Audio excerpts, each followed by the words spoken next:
Hi, this is Tyler with Aftertouch Audio. Let's talk combat. If you have ever watched UFC, you'll know that this does not remotely sound like this. This is because sound designers are tasked with creating sonic worlds in which most or every sound you hear is recreated from the ground up.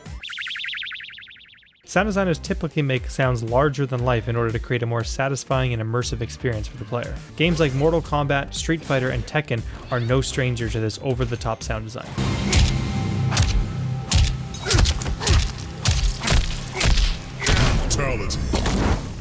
Using sounds like this help make the player feel more powerful. If we were to use a more realistic sample, the punch would lose all weight and feel extremely underpowered. Let's quickly look at the clip that we're going to be working with today. It was. Hey, back off! I'm sorry. When I start to design a new sound, I try to break it down into small, manageable chunks, similar to how a chef uses a recipe. This way, I can really focus on one element at a time, building the sound up in layers instead of trying to tackle the entire sound as a whole. The sounds we will need to focus on for this punch are the arm swing, material impact, bones breaking, and oomph.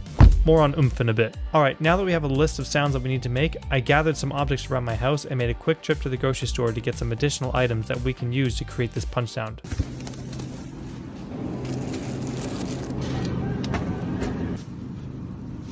For this sound, I'll be using a jacket, a metal pipe, some celery, lettuce, and some peppers.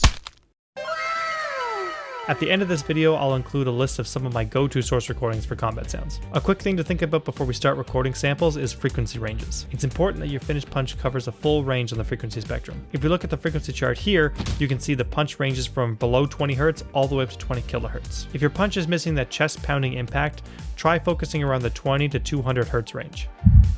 If your punch is missing the fullness or body, try focusing around the 200 to 4000 kHz range. And if you're missing that sharp attack on the sound, try focusing around the 4000 to 20 kHz range. You'll see I addressed all of these ranges as we break down each layer of the sound. Let's start with the arm swing. I started with the fast jacket movement to capture the shirt being extended, and then recorded a metal pipe being swung to add some additional weight.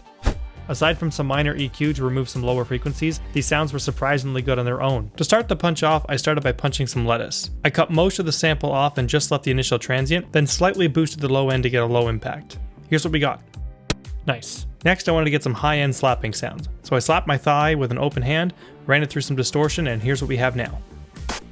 Now for the star of the show.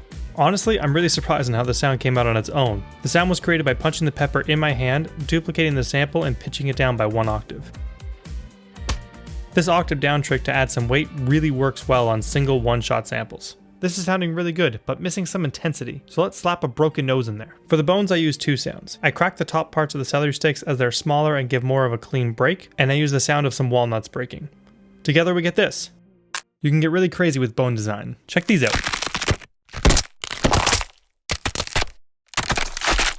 To finish the sound off, I added some parallel distortion to the high end, which I automated the mix knob to only come up for the transient to add a little bit of extra grit. And then I added a low resonant bump around 80 Hz to increase that oomph that we needed for the sound. Once the sound is done, it is important to place the sound in the world by adding some reverb. The amount of reverb you add is a simple matter of taste. For mine, I added a quick outdoor forest impulse, which has a 2.5 second decay, mixed in at around 18%. Now let's listen to everything all together.